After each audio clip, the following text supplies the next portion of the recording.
How to embed Canva in a WordPress website. If you want to embed Canva into your WordPress website, it's actually quite very simple for you to do so. All you have to do is go ahead and then first of all make sure to open up your browser.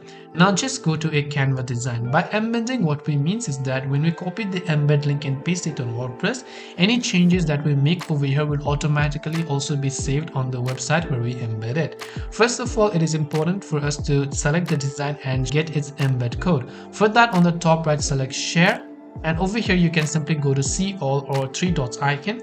Here simply select the option called embed.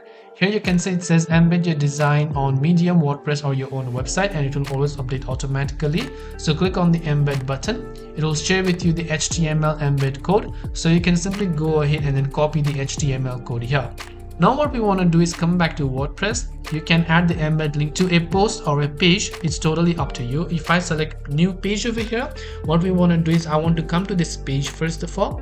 Now you do not paste that particular link just like that. First you create a blank page. You hit the plus icon, and over here you simply search for HTML and select HTML block. Now in the HTML you simply want to paste the link that we copied. Now once we've done that, now we could go to the preview tab, and this is what it is going to look like, and any changes, as I said, that we make on Canva will also appear automatically right over here. So this is how you can embed Canva design into your WordPress website. I hope the video helped you out. If you have got any further questions, feel free to also leave them down below. Thanks for watching till the very end, and see you soon as always in the next video.